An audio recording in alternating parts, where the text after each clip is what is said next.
Welcome to Mare Blocker's Artist Talk and Film Debut. We would like to begin with the words of Chief Seattle. Every part of this soil is sacred in the estimation of my people. Every hillside, every valley, every plain and grove has been hallowed by some sad or happy event in days long vanished. We would also like to acknowledge that the land on which we gather is within the ancestral territory of the Suquamish, people of clear salt water, the Suquamish people. Expert fishermen, canoe builders, and basket weavers, the Suquamish live in harmony with the lands and waterways along Washington's central Salish Sea, as they have for thousands of years. Here, the Suquamish live and protect the land and waters of their ancestors for future generations, as promised by the Point Elliott Treaty of 1855. I am thrilled to welcome you all to today's presentation. The exhibition curator, Catherine Alice Michaelis, is here to introduce Mare.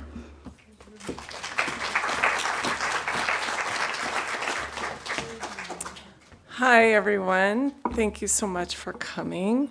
A couple of things before I introduce Mare. There is a mermaid on the loose in the museum, and she's losing her scales. So I've heard it's good luck if you find any. Next, I also want to acknowledge Laura Zander, who works in marketing, for her work on designing this beautiful catalog of Mare's work.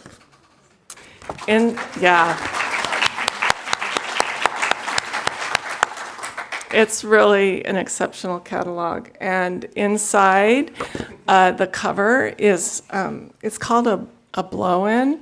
And this is something that Mare printed on her printing press. And it's a little mermaid situation, that scuba diver mermaid situation. And you cut out the parts. And then you can make a little scene. So I think I just bent the scuba diver. But anyway, this is an example. So I just want to encourage you to go to the museum store and get yourself one of these beautiful catalogs.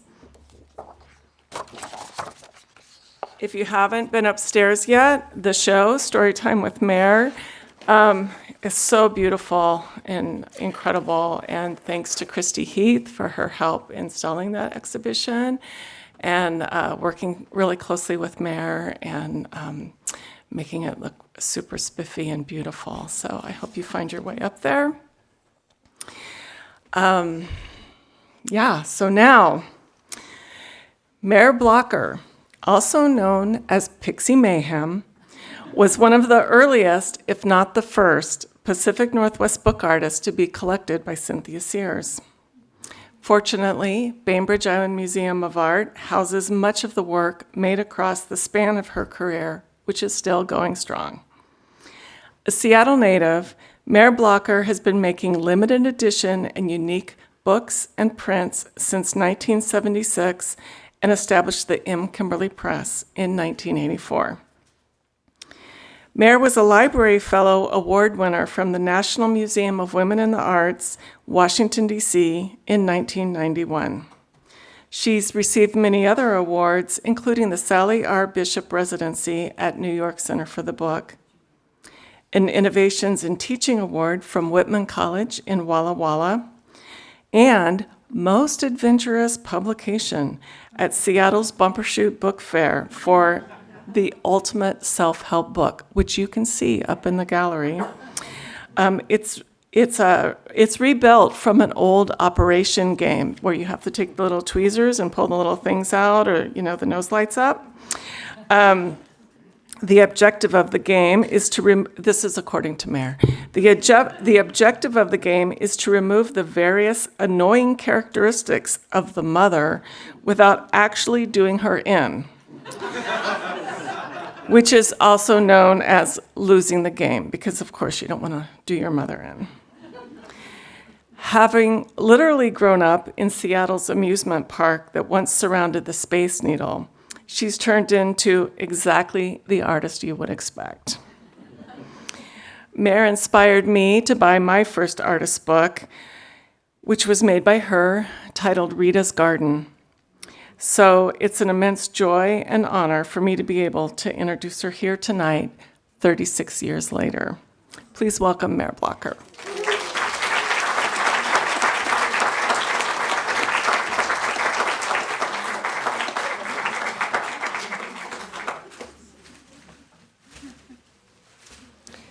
Yes, I'm wearing a mermaid costume.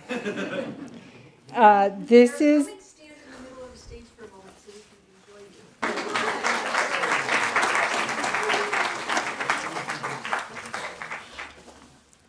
This is a costume that you'll see in the movie in a few minutes.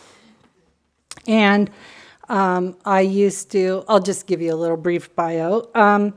I used to work for my grandparents in the Seattle Center.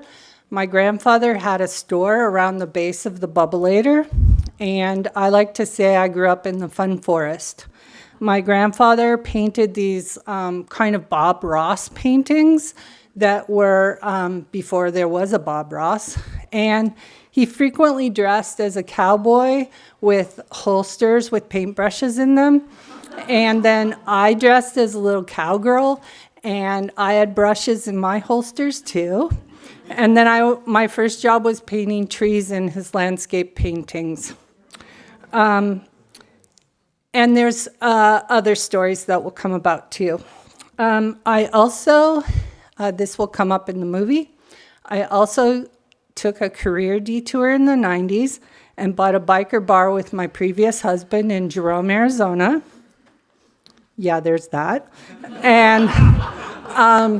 And I coached a swim team in Arizona too. This is one of the dresses that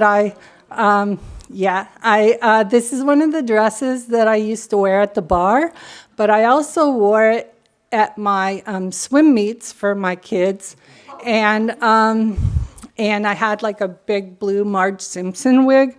I didn't include any of those slides in the talk. You're just going to have to imagine it yourself.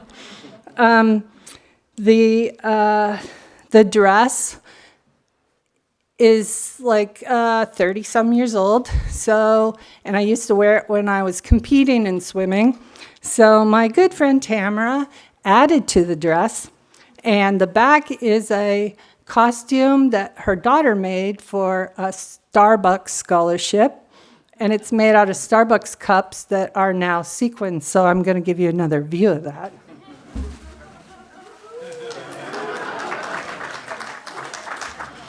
So this dress is courtesy of Tamara Summerfield. I wanted to say thank you first so I don't forget. Thank you to BIMA staff and directors. Cynthia, Sears, and Catherine Alice asked me to do this show a couple years ago. And it was in the middle of a grief process for me. And I'm going to talk about that for a little bit in the next part of my talk. But one of the things that we talked about in this prospectus of having this show was I really have always dreamt of being on the Moth stage. And so I said I wanted to do something Moth-like, and coincidentally, Trial and Error Productions helped me build a movie that is Moth-like in my mind. So that's what we're going to debut today. I also want to thank Laura for this incredible catalog and the photography. Laura took a lot of my work and kind of mashed it up and collaged it, and I really wanted my catalog to be more of an artist book about a book artist, and I think she really did a great job of that. The other thing that we did is in our design meetings, I told them this story that's in the catalog, but I'm going to tell it to you now. I did a book called Blood on Blood. It's in the Books Unshelved featured video that Yuka did, which is the next thing on the thank you thing. It opened yesterday on YouTube, and you can go to the BIMA channel and watch that. Blood on Blood is a book about my family, and upstairs in the case, we have the page from Blood on Blood to my grandfather, and then the page behind him is my grandmother me as my grandmother. So, so there's that. But my parents hadn't been to any of my shows for a long time, so I decided to write a book about my family stories. And they all showed up, including Michael, who's here today. And my dad kept saying, "Hey, I'm the artist's father." And my mom is like, "This never happened like this."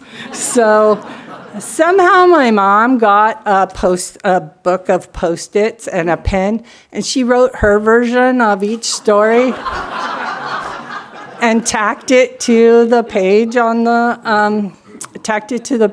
the wall. And I really wish I had those, but that was part of the design influence of the catalog, is all those handwritten notes in the catalog that are reminiscent of her notes. I also would like to thank Myrna and Lee for their support, and Lauren Dudley and Ben Lawrence and the Trial and Error Productions crew, and everyone who has supported me. I really appreciate. There's so many of you that have helped me, supported me. I love you. I said so first. So we've had a few events up in the gallery, and I hope you all get a chance to go up there and take a look. And one of the things that I've said, there's some frequently asked questions that have happened up there. And one of them is, do you even sleep? And yes, but I also don't sit still very often. I don't watch very much TV unless I'm doing something. And I'm always making something. That's how I process the world. And then the other question has been in the last few weeks, like, what is this big range of work about?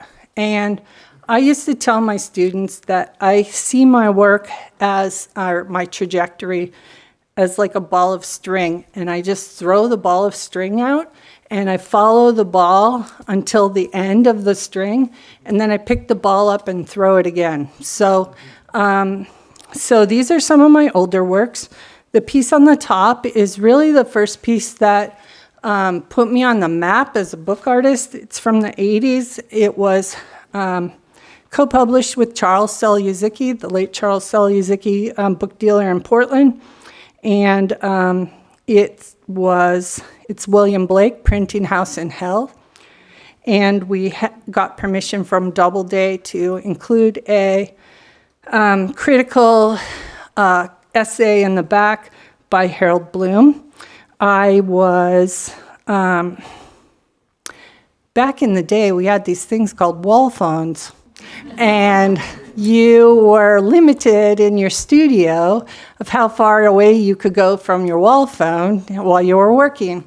And this is a piece that everyone thinks it's aqua tint, but it's really printed foam pad, that blue camping pad. And how I invented this printing method is somebody called me on the phone. I was cutting stencils with a wood burning tool. I didn't have any paper for whatever reason. Why doesn't a book artist have paper in their studio by the phone? I don't know. But I did have blue camping pads. So I took the phone number down, and as I was writing it and melting it really with the wood burning tool, I was like, I got to call you back. So that I printed it up. That's how this was made, and the little prints are all hand watercolored. The piece that Catherine is talking about, the Exercise Your Mother, is this piece down below. It's another telephone story. Back in the day, we had answering machines too. And I left a message on my answering machine of asking people, if you could pluck one thing out of your brain that your mom said to you, what would it be? And I got all of these responses are from other people. I got so many responses, and then my own mom called me one day, and some of you know my mom's stories, but my own mom called me one day, and I'll clean it up a little bit, her language. She's like, "What are you doing?"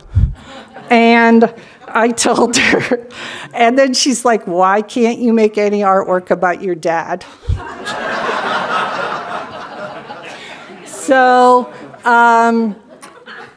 but then she gave me something that my grandmother had said to her that she wanted plucked out of her brain. So this piece is in the show. And the last piece is the merry-go-round of bad behavior. And it was made during my bar-owning days. And we had some issues with the fire marshals, bikers, and crowd control, maybe, capacity, all kinds of wacky stuff. It's a carousel book. I love carousel books. I love paper cuts, and so there you go. These all show sort of a range of my curiosity from the past. And my current path of curiosity is this coral reef installation I did upstairs, specifically for the big window in the middle. One of the stories I'm gonna tell in the movie is about how times of come undoneness for me. I always return to the water. I always return to the pool. And I recently got certified as a scuba diver in Bonaire, which is off the coast of Venezuela. And I lost a lot of people in my life in a short amount of time. And one of the things I did for this piece, and it's actually several accordions put together as an installation, but I took a lot of paper bits from my late husband's studio and from my mom's studio. I overprinted them, overpainted them. I took pieces from the studios that I've been working at. Somehow I thought I was going to recycle all this paper that lives in my studio, and really I could be on this trajectory for the rest of my lifetime and still not run out of paper that I've saved. We'll work on that. But one of the things about fossiliferous limestone is that it has this record of the coral reef's death, life, rebirth. And I love that event layer thing. Also, this gives me an opportunity to repurpose those things. For years, people have been making comments upstairs about how my work is joyful, which I think it probably looks like that, but upstairs. But for me, that's how I'm processing things and trauma that have happened to me, and I always try and be positive. So one of the things I've been doing is layering. And I want to talk about the palimpsest for a second. I know there's a lot of book artists here, but not everybody here is a book artist. A palimpsest is like that typical little grocery store toy that people get they call it the magic tablet. And it's wax, and it has a piece of plastic on it and a plastic stylus, and you kind of write on it, and you can see the words. But then when you lift up the plastic, the words disappear, right? And but that doesn't mean there isn't like an impression in the wax of that previous layer. And so I've been playing around with that palimpsest idea, with this coral reef idea, or coral reef, because of the layers of the way coral reefs are built in layers. And this painting is one of the accordion books in the reef. And during COVID, I was teaching at PLU. I had to teach drawing online.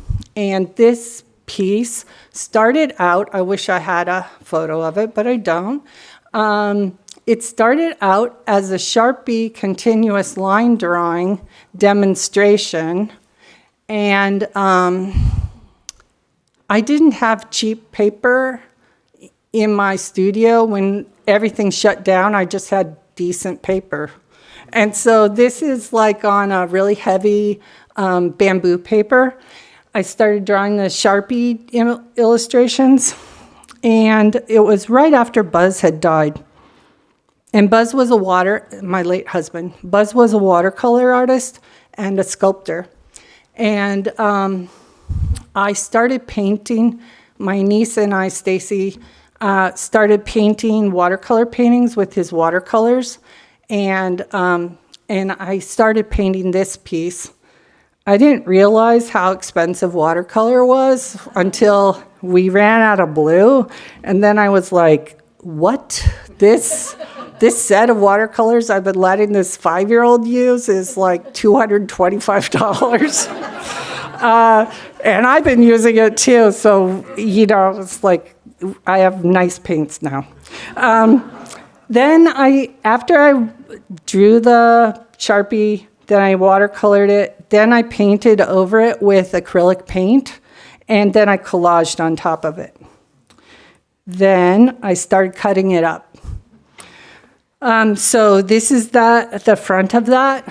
In coral reefs, there is something that happens between the coral animals and the algae that lives around the corals, and it's called mutualism. And I am really into mutualism in my own life, too. I have always worked for food banks. I've always helped feed people. That's my little personal social justice thing. And so I like this idea of mutualism, helping other people, living in community. Community is a big part of my work and has been all my entire career. So these are paintings and parts that I cut up. And the reef upstairs, as I installed it, the color side is the live side, and the white side, which is the back side of this piece, is the bleach side. So it's all about how in coral reefs, we have, when conditions are right, we have life. When conditions are not right, we have no life. That's the way every part of life is. But there's something really comforting about that. And so that's where this is. My first degree is in ceramic sculpture. And I studied with Bob Sperry, Patty Warshina, and Howard Kotler at the UW. And this is one of my pieces that I planted in my yard in 1984. It's a clay body that Bob and I invented together as one of my projects. And several of you in this room have owned these big sculptures. And I think you'll see that I don't stray too far from any of these reoccurring themes in my life. The piece on the left is a azure sponge, and it's a photo taken by the woman I learned scuba diving with and was certified with. And then I tried to build my own azure sponge next to this, and with all kinds of repurposed papers from my studio. This is an illustration from the catalog, and it shows a bunch of different things. So here I have we have a little library in our yard, and so sometimes I'll take things from the little library, cut them up, and turn them into books. If they've been in there for a while, why not? And then these other anemones, these are offcuts, which normally would go to my recycle bin. And there's some little anemones, other books that I've painted. This is a painting I did in Bonaire. For a while, I've been painting, taking tablets, drawing shadows, outlines of shadows, and then painting them in. This was one of those, all of a sudden I can't think of the name of the word. It's a bush with these, it's not a bougainvillea, but it's all over Bonaire. And then the other thing that's all over Bonaire, flamingos. So I did this painting and I was like, Mare, this is so bad. It was too literal, this flamingo thing, and I was like, it didn't even take me very long to cut it up into this like sea fan.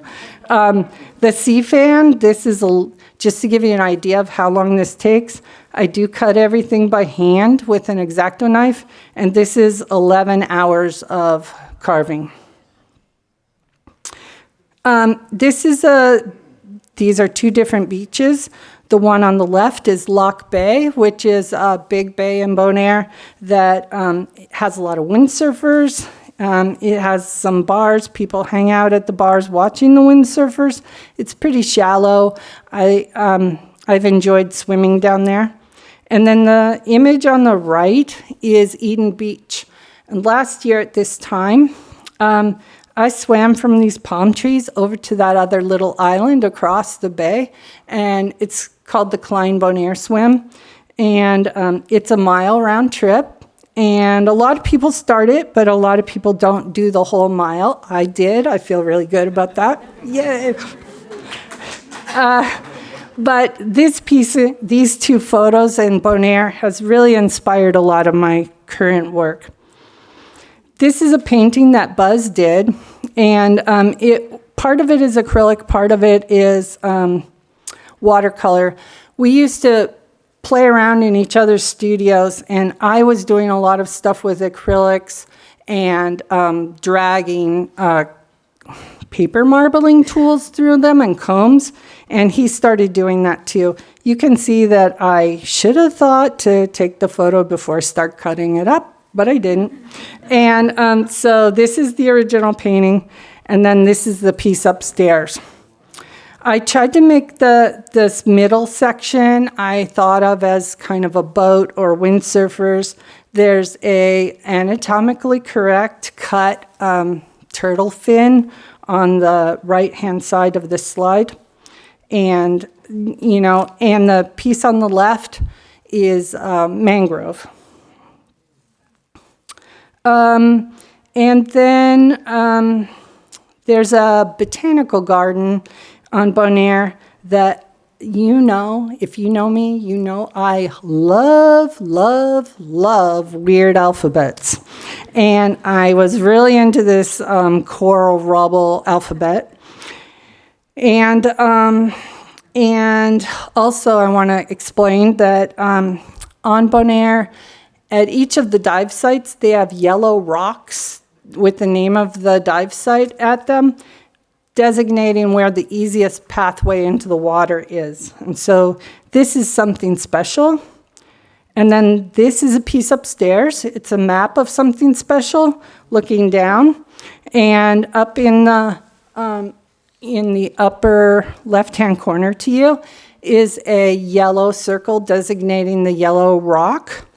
There's a whole bunch of holes that signify the Christmas tree worms that live in the holes in that sand. Right here, it's hard to see in this photo. Right here, it's very tiny when you look at this book. There is a thing. Somebody took coral rubble letters, and on the ocean floor on that dive, they wrote, "I love you." And so I wrote, "I love you" too. And then this section, the colored section, is at that dive, there are coral reef plantations where they're trying to regrow coral, and they have these kind of nets, or they almost look like Christmas trees, where they're putting coral polyps on there and then getting them to grow, and then they take those and put them back in the reefs. And I cut these letters. I was going to use them kind of bigger. They're too big. So they're hidden in the reef upstairs too, in that big window in a corner behind Salt Pier. Here they are in that one corner, in this corner right here. Also in this little section, I've been learning to do enameling. And that's where you take glass and put it on copper.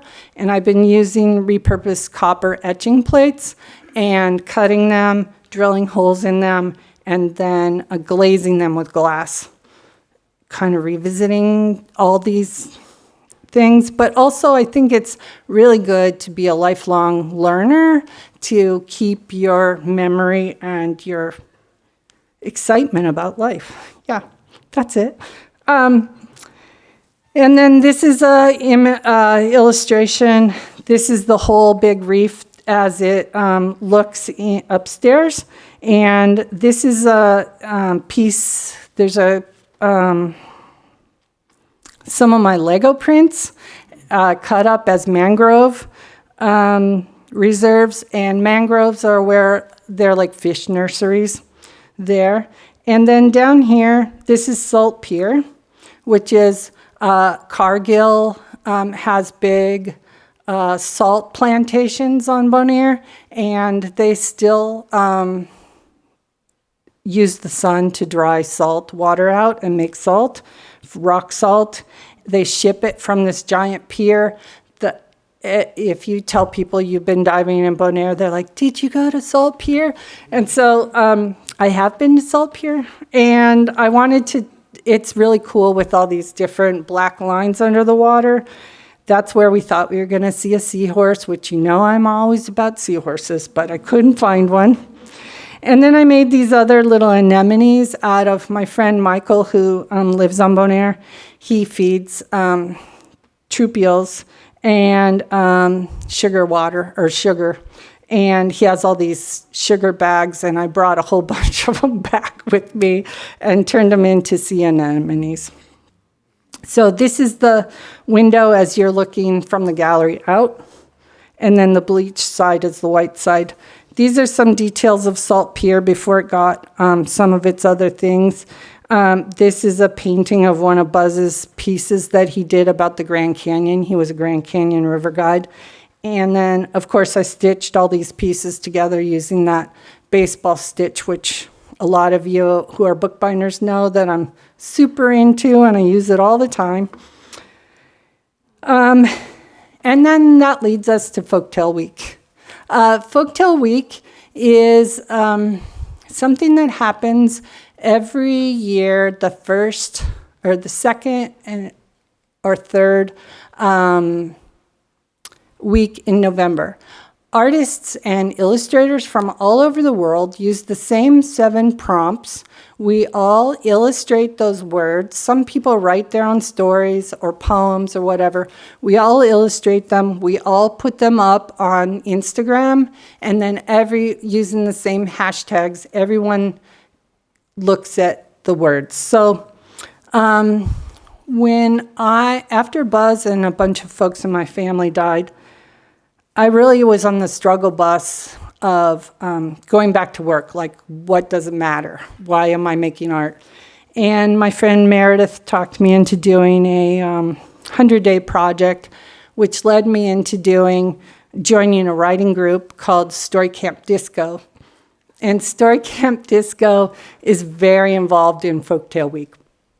So I did my first Folktale Week a few years ago, and 2 of the stories in the movie are from Folktale Week. So they have repeating words, and you might think that some of the words are a little bit disconnected, but that's Folktale Week.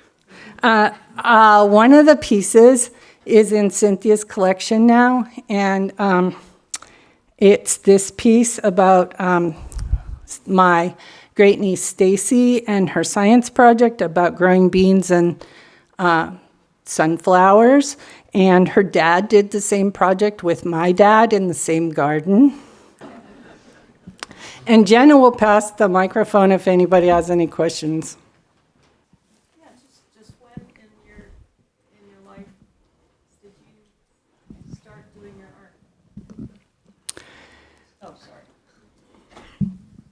I made my first book in 1976, and it was I almost brought it but it's really kind of embarrassing. But we all start someplace, right? I took a photo album and I covered it with green corduroy and vertically to look like trees, and I unraveled the edge and I embroidered all these flowers and I made a mountain scene, and then I turned it into a book about the Philippines, because I just decided when I was 16 to go to the Philippines for 6 weeks, much to my family's chagrin, over Christmas break.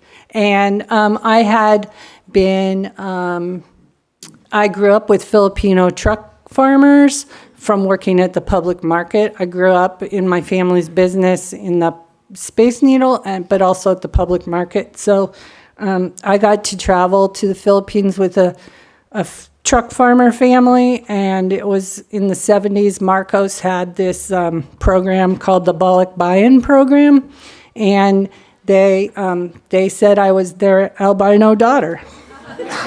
So I got to travel to the Philippines on a subsidized ticket, and I did a book about that. So that was my first book. I used to work for my grandfather, who was a silk screener, cutting some of his film for him. And that was in the day when silk screens were made with shellac film. And shellac was dried onto layers of sort of a wax paper thing. And you had to cut very carefully the letters out. And then you would put it on the silk screen. And you had to dissolve it very carefully with lacquer film. So I started doing that. My first linoleum cuts were when I was 13, and I started working for my grandfather doing that kind of stuff as a young teenager. And then, living in a family of makers, we always had art supplies. Both my brothers and I learned how to use my dad's wood shop, but we also learned how to use my mom's sewing machine and all of that. So lifelong.